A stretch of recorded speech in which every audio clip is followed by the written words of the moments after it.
Vous aurez la correction de la série de TD numéro 1 du chapitre 1, l'atomistique. Avant de faire la correction, je vais commencer par un petit rappel et ce qu'il faut retenir de ce chapitre. Donc, un atome est un élément chimique constitué d'un noyau et des électrons qui gravitent autour de lui. Il est symbolisé par cette écriture X à Z, où X est l'élément chimique, A c'est le nombre de nucléons et Z le nombre de protons. Comme un atome est neutre, le nombre d'électrons est égal au nombre de protons. Pour déterminer le nombre de neutrons, on fait A moins Z. Les isotopes sont les éléments chimiques de même élément qui diffèrent simplement par leur nombre de neutrons. Ils ont des propriétés chimiques semblables, c'est-à-dire ils ont le même nombre de protons et le même nombre d'électrons. Un ion, c'est un élément chimique ou bien un atome qui a perdu ou gagné des électrons. En perdant des électrons, il devient chargé positivement. C'est un cation. En gagnant des électrons, il devient chargé négativement et c'est un anion. Également, on a vu les masses des particules de l'atome qui sont le proton, le neutron et l'électron. Les protons et les neutrons sont de masse identiques. Par contre, les électrons ont une masse très petite par rapport aux nucléons. Et on a conclu que la masse d'un atome est concentrée dans son noyau. Également, ces particules, elles sont chargées. Le proton est chargé positivement. Sa valeur est 1,610-19 coulombs. Les neutrons sont nuls alors que les électrons, elles ont la même charge que le proton, mais simplement, elles sont négatives. Le nombre d'Avogadro, c'est une quantité qui vaut 6,022 multiplié par 10 à la puissance 23 particules. Et unité de masse atomique, c'est un nombre qui vaut 1,66 multiplié par 10 moins 27 kg. Pour l'exercice numéro 1, il faut déterminer le nombre de A et de Z, ainsi de déduire comment on obtient le nombre de neutrons et le nombre d'électrons. Alors A, c'est le nombre de nucléons, elle représente la masse, nombre de masses. Z, c'est le nombre de protons. Et comme un atome est un élément chimique qui est électriquement neutre, donc le nombre de neutrons, d'électrons est égal au nombre de protons. Pour déterminer le nombre de neutrons, il suffit de faire l'opération A moins Z. Pour l'exercice 2, il faut déterminer la composition des atomes et des ions donnés dans cet exercice. Le résultat est regroupé dans ce tableau. Chaque élément chimique est symbolisé par une lettre et un nom. Par exemple, l'atome de soufre, c'est noté S. L'ion d'oxygène, c'est O2-. L'ion chlorure, c'est Cl-. L'atome d'iode, c'est I. Chaque élément chimique est caractérisé par sa valeur de A, c'est-à-dire le nombre de masses, ainsi que le nombre de protons. Ce sont deux informations données dans l'exercice. Il suffit simplement de déduire le nombre d'électrons et le nombre de neutrons. Pour déterminer le nombre d'électrons pour des atomes, c'est le nombre de protons, car un atome est électriquement neutre. Ici, donc, vous avez le nombre de protons 16, le nombre d'électrons 16. Par contre, dans le cas des ions, comme ils sont chargés, dans le cas où l'ion est chargé positivement, donc il a perdu un électron ou bien plusieurs électrons, dans le cas de nickel, il a perdu 2 électrons. Donc, il faut soustraire du nombre de protons le nombre de charges. Dans le cas de Ag+, vous avez une charge positive, donc il faut soustraire 47 moins 1, ça vous donne 46. Dans le cas d'un ion chargé négativement, donc il a gagné des électrons, il faut ajouter le nombre que vous avez ici de charges dans le nombre d'électrons et vous aurez, dans le nombre de protons, et vous aurez deux charges, c'est-à-dire deux charges négatives de plus, et par conséquent 8 plus 2, ça fait 10. Et également pour le reste.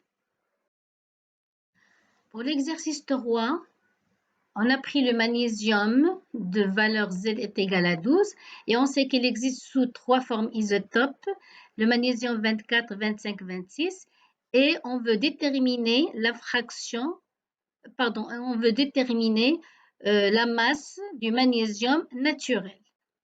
Alors pour déterminer cette masse, on a dans les données les fractions molaires de chaque magnésium, c'est-à-dire isotope 25 et isotope 26. Mais ce qu'il manque ici, c'est la fraction molaire de l'isotope magnésium 24. Dans ce cas, la première des choses à faire, c'est de donner la fraction molaire de magnésium 24 pour pouvoir terminer la suite.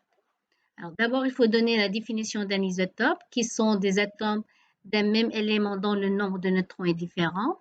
Pour déterminer la masse naturelle du magnésium, il suffit donc de déterminer la fraction molaire de magnésium 24 qui est égale à 1 moins la somme des deux fractions données dans l'exercice et ça nous donne 0,786. Pour déterminer la masse du magnésium naturel, donc, il suffit de calculer la masse, la somme des masses de chaque isotope multipliée par sa fraction molaire, qui va nous donner 24,33 grammes par mol. Alors, qu'est-ce qu'on remarque? On remarque que cette valeur 24,33 est à peu près égale à la masse donc, théorique de magnésium. Pourquoi on ne trouve pas la même chose? Parce qu'on a fait des approximations. La première approximation, on a pris que la masse de protons et neutrons sont presque les mêmes, est égale à une unité de masse atomique. Et de plus, on a négligé la masse des électrons et par conséquent, on ne va pas obtenir une valeur exacte. Donc, on peut avoir simplement des valeurs approchées. Alors, le résultat obtenu est tout de même très correct puisque la masse molaire vraie de magnésium est de 24,31 g par mol. Et nous, on a trouvé 24,33. Donc, les approximations qui ont été faites ici donc, sont valides. Pour l'exercice suivant, on donne le chlore de numéro atomique 17 avec deux isotopes naturels, chlore 35 et chlore 37. Et on veut déterminer la proportion de ces deux chlores, c'est-à-dire de ces deux isotopes dans la nature, sachant qu'on connaît la masse atomique de l'élément chlore, qui est égale à 35,5 grammes par mol. Alors d'abord, on va donner la composition des particules de ces deux isotopes, qui sont A et Z et N, c'est-à-dire le nombre de masses, le nombre de protons et le nombre de neutrons. Bon, là, j'ai ajouté le nombre d'électrons, mais ce n'est pas demandé. Le chlore 35, il a A est égal à 35 et Z est égal à 17. Donc, pour déterminer le nombre de neutrons, on fait 35 moins 17, ça fait 18. Pareil pour le chlore 37. Pour déterminer le N, qui est pour l'instant un élément inconnu, on fait 37 moins 17 est égal à 20. Donc, il a 20 neutrons et 18 neutrons dans l'autre. Ce qui fait ces deux isotopes, ils diffèrent simplement par le nombre de protons. Mais le nombre ils diffèrent par leur nombre de neutrons alors que le nombre de protons est le même, n'a pas changé. Alors pour déterminer ce pourcentage massique ou bien l'abondance de ces deux chlores, il y a deux méthodes. Ou bien on travaille avec les pourcentages ou bien on travaille avec la fraction molaire. Donc on commence par les pourcentages. Alors on sait que la masse du chlore est égale à la somme des produits des masses de chaque isotope multiplié par sa proportion. Dans les données, on a ces deux informations et par la suite, on peut écrire que la masse, l'abondance de l'isotope 1 multiplié par sa masse plus l'abondance de l'isotope 2 multiplié par sa masse et sur 100 est égale à la masse atomique naturelle de l'élément chlore. Sachant que comme on travaille avec les pourcentages, donc x1 plus x2 est égal à 100. En remplaçant les masses par leur valeur et en cherchant dans la deuxième équation la valeur de x2, en remplaçant x2 dans cette équation, on obtient cette équation qu'on va réduire et après on va trouver la valeur de x1. Une fois trouvé la valeur de x1, on peut déduire la valeur de x2 à partir de cette équation. On obtient après la résolution x1 est égal à 75% et x2 est égal à 25%. On utilise la méthode avec proportion. Dans ce cas, on considère x1, x2 les proportions molaires, c'est-à-dire x1 plus x2 est égal à 1. Et comme on a déjà une information sur les masses, donc on peut écrire que La masse du chlore est égale à sa proportion multipliée par le premier isotope plus la deuxième fraction molaire multipliée par la masse du deuxième isotope.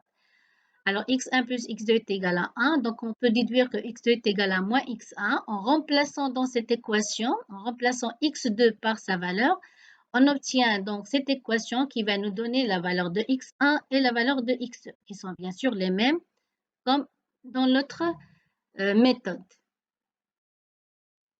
Pour l'exercice 4, il faut déterminer la masse de l'atome de l'azote. Alors, pour déterminer la masse d'un élément chimique, on multiplie le nombre de protons par la masse de protons, plus le nombre de neutrons par la masse de neutrons, plus le nombre d'électrons par la masse d'électrons.